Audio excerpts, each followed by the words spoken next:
বলে যে যশোরের লতিরাজ বেস্ট, এগুলা বলে না? সে মিথ্যে কথা বলেছে, এরকম কোনো জাত নাই? কোনো জাতই নেই। আচ্ছা, আমার অনেকের কাছে আমি এরকম শুনেছি যে যশোরের যে লতিরাজ ওইটার হচ্ছে আপনার নাকি গাল চুলকায় না। আমাদের এই প্রতিবেদন করার মূল উদ্দেশ্য কি থাকে জানেন? আপনি আমি কেউই চিরজীবন থাকবো না, আমরা যে প্রতিবেদনগুলা করতেছি এগুলা কিন্তু থাকবে। তো নতুন অবস্থায় যারা এই জগতে আসবে তারা আপনার অভিজ্ঞতাটা নিয়ে রাখলো।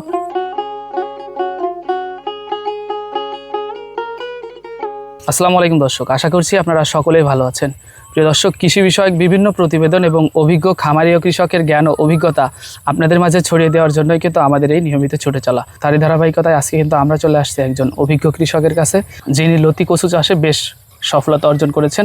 তার এই সফলতার রহস্য কী এবং এই সিজনেও, অর্থাৎ এখন কিন্তু লতির সিজন নাই, তো এই সিজনেও কিভাবে তার গাছে এত সুন্দর লতি হয়েছে ওইটাই আপনাদেরকে জানানোর চেষ্টা করব। আর এত সুন্দর ফলনের জন্য কি কি ট্রিটমেন্ট করতে হয় সেটাই জানাবো। তো চলেন সরাসরি আগে আমরা তার সাথে কথা বলি। আসসালামু আলাইকুম। ওয়ালাইকুম আসসালাম। আমরা যেহেতু বললাম যে আমরা একজন অভিজ্ঞ কৃষকের কাছে আসছি, আপনাকে কি আমরা একজন অভিজ্ঞ কৃষক বলতে পারি? যেহেতু চাষবাস করি সেহেতু আছে বলা যায়।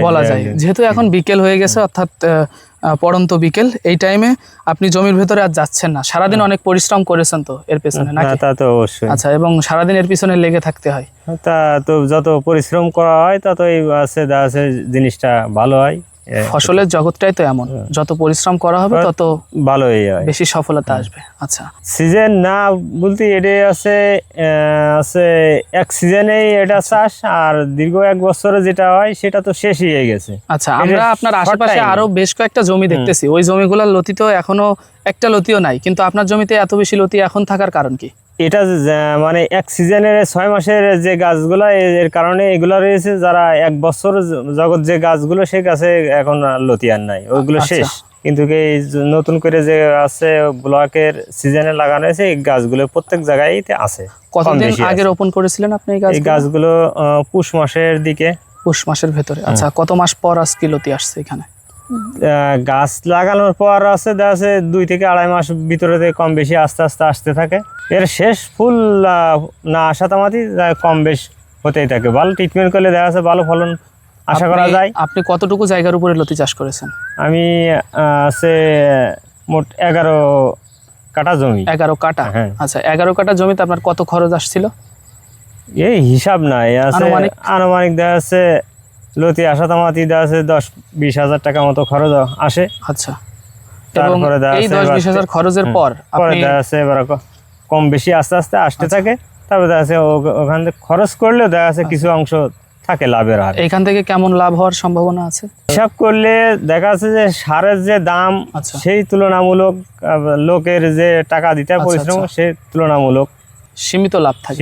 আচ্ছা, অনেক বেশি যে লাভ এটা আমরা বলতে পারি না। যে যদি কেউ বলে যে অনেক বেশি লাভ এসেছে, আমি মনে করবো সে মিথ্যা কথা বলছে। কারণ এর আগে লাভ হয়েছে সবকিছু, দেখা যাচ্ছে সার, মাটি, কীটনাশক এগুলোর দাম অনেক কম ছিল। এ কারণে তারপরেও আছে লোকের আছে আর যে দিন মজুরি দেওয়া হতো তাদেরও কম টাকা দেওয়া লাগতো, কিন্তু এখন অতিরিক্ত টাকা দেওয়া লাগে সার, মাটির বা অন্য খরচটা বেশি হচ্ছে, এই কারণে লাভের পরিমাণটা কমে যায়। আচ্ছা, আপনার যে আমরা গাছগুলা দেখতেছি খুব সুন্দর ফলন আসছে। আপনারা যদি দেখেন যে প্রতিটা গাছের গোড়ায় দেখেন কত সুন্দর সুন্দর ফলন আসছে। আর এই যে এত বেশি ফলন আসছে, এই ফলন আসার কি কোনো ট্রিটমেন্ট আছে নাকি? দেখা ঠিক মতো পানি, সার, আচ্ছা, তারপরে কীটনাশক ব্যবহার করলে দেখা ভালো আশা করা যায়, একটা ফলন আশা করা যায়, তাই তো? ভালো ফলন আশা করা যায়। লতিটা কতদিন পর কাটতে হয়? এই যে একটা আসছে, 1 সপ্তাহ, এই যে ফলটা আসছে, ঠিক আছে, এটা কতদিন পরে কাটা যাবে? এটা কি কাটার মতো হয়েছে? এটা কাটার উপযুক্ত হয়ে গেছে। এর ভিতরে কাটার উপযোগী কোনটা হয়েছে এই গাছ, এই দুইটা লতির ভিতরে? এইগুলা কাটা, যেগুলো বড় বড় আর কি আছে সেইগুলাই কাটার উপযোগী, যেগুলো ছোট রয়েছে সেগুলো আছে পরের সপ্তাহে কাটা যাবে। 1 সপ্তাহের ভিতরেই কাটা যায়? হ্যাঁ। আচ্ছা, সপ্তাহে এগুলা কাটা, প্রতি সপ্তাহে কাটা হয়, তাই তো? হ্যাঁ, প্রতি সপ্তাহে কাটতে হয়। আপনি কি এখন পর্যন্ত এই বাগান থেকে একবারও লতি সংগ্রহ করেছেন? অনেকবার করা হয়েছে। অনেকবার করেছেন। এবং যা বলতেছেন যে চাষের পর দেখা যাচ্ছে যে যখন আপনি লতি কাটা শুরু করবেন তখন মনে হয় যাই হোক খরচ একটু পুষিয়ে ওঠা যায়। প্রথম তো অবশ্যই মানে খরচ তো করতেই হবে, তা নাহলে তো হবে না। আগে তো ফলন কি আগে পাওয়া যাবে, আগে তো খরচ করে তারপরে। এখন যেহেতু ধান আর পাট চাষের মৌসুম, এই সময়টাতেও আপনাদের এইখানে লতি কচু চাষ হচ্ছে, এই সময়টায় এইখানে আপনি কেমন ফিডব্যাক পাচ্ছেন? ওই যে কিছুটা পরিমাণ থাকে, দেখা যাচ্ছে সবকিছু দাম মিলে দিয়ে অল্প কিছু থাকে। আপনাদের এই গ্রামটার নাম কি? বেতালপাড়া, খাজুরা বেতালপাড়া, তাই তো? এইখানে তো অনেক বেশি আপনার করা হয়, লতি কচু চাষ করা হয় না? অনেক ভালো। এই যে লতিটা আমি আপনারে প্রথম বললাম যে জাত, এটা কি জাতের? আমি তো এগুলো লতি জাতে, কেউ যদি বলে গ্রেড এই গ্রেড জাত সে জাত, আমি মনে করব অনেকে বলে যে যশোরের লতিরাজ বেস্ট, এগুলা বলে না? সে মিথ্যে কথা বলেছে। এরকম কোনো জাত নাই? কোনো জাতই নেই। আচ্ছা, আমি আমার অনেকের কাছে আমি এরকম শুনেছি যে যশোরের যে লতিরাজ ওইটার হচ্ছে আপনার নাকি গাল চুলকায় না, তো এর কি কোনো ইয়া আছে? এগুলো মিথ্যা কথা। কোনো জমিতে দেখাচ্ছে ওই যে মানকি কচু লাগায়, অনেক জায়গায় পানি বেঁধে যায়, ও বা ওল কচু আছে, অনেক জায়গায় অনেকটা গাল ধরে, অনেকটা ধরে না। এটার ভিতরে ওই আচ্ছা যে কোনো ক্ষেত্রে দেখা যাচ্ছে তার কোনো সমস্যা আছে, সেই ক্ষেত্রে দেখা যাচ্ছে তার গাল ধরতে পারে, মানে চুলকায়, এগুলো হতে পারে। কিন্তু লতি চাষের পর আচ্ছা, এটা কতদিন পর পর সেচ দিলে ভালো হয়? পানি থাকলে দেখা যাচ্ছে যে সপ্তাহে 2-3 দিন যদি একটা সেচ দিলে 2-3 দিন পানি থাকে, তাহলে দেখা যাচ্ছে ওইরকম পানি শুকাই যাবে, আবার পানি দিতে হবে। তাই এবার দেখা যাচ্ছে প্রত্যেক দিনও দিলে, আচ্ছা, আমার এই জমিতে প্রত্যেক দিনই পানি দিতে হয়। পানি দেওয়ার 2-3 ঘন্টা পরে পানি থাকে না, অলরেডি আপনি পানি দিচ্ছেন নাই আপনার জমিতে, আমরা যেমনটা দেখতেছি। আপনার যে লতির বাগানটা, এটা দেখে কিন্তু বলা যায় আনসিজনে সত্যি মনটা ভরে গেল, এবং দেখার মতো আপনার এই সুন্দর প্রজেক্টটা। লতি চাষ করতে গেলে নতুন অবস্থায় কোনো যুবক বা তরুণ উদ্যোক্তারা এই সেক্টরে যদি আসতে চায়, অর্থাৎ কৃষি সেক্টরে, তাদেরকে আপনি আপনার অভিজ্ঞতা থেকে কিছু বলতে চান? কেউ যদি করতে চায় তাকে নিষেধ করা যায় না, তা করলে করবে, যা আছে সে তার সমর্থ অনুযায়ী সে করতে পারবে। সে যদি হালাল একটা রুজি রুটির ব্যবস্থা করতে চায়, তার যদি অল্প রুজি রুটিতে হয়, করতে পারে।